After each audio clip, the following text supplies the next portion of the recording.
In today's video, I'm going to teach you how to add or install Grammarly to Microsoft Word. How do I use Grammarly in Word? Before we get started, here's the plan. I'll walk you through getting Grammarly connected to Word, show you where it lives inside the app, and then demonstrate how to make the most of its suggestions without slowing down your writing. You'll want an up-to-date copy of Microsoft Word, a reliable internet connection, and a free or premium Grammarly account. Let's begin with installation. The simplest route for many users is from within Word itself. Open Word, go to the Insert tab, and choose Get Add-ins or Office Add-ins.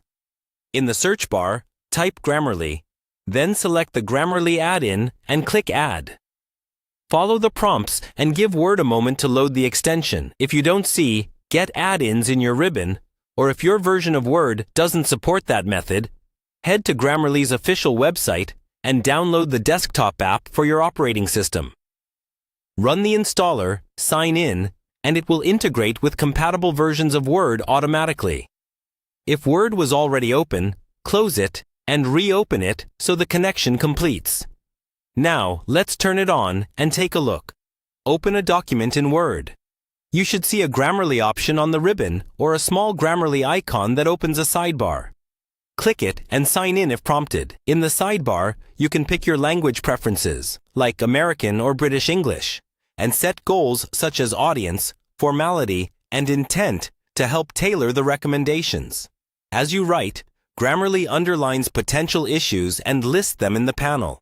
Click a suggestion to see a plain language explanation and an example. If it makes sense, hit the correction to apply it. If not, dismiss it.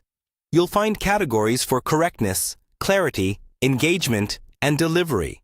Work through them from top to bottom to polish your draft efficiently. For vocabulary help, select a word to see alternatives.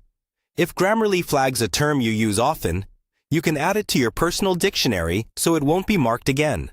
When you're done, the overall score gives a quick snapshot of document health. A few tips to keep things smooth. If the add-in doesn't appear, update Word, restart the app, and check Manage Add-ins or the Word Options Add-ins list to ensure Grammarly is enabled. Large documents can take a moment to scan. Let suggestions load before making rapid edits. And if you need a distraction-free moment, you can temporarily pause Grammarly from its menu and resume when ready. That's it. You've connected Grammarly to Microsoft Word and learned how to use it to revise with confidence.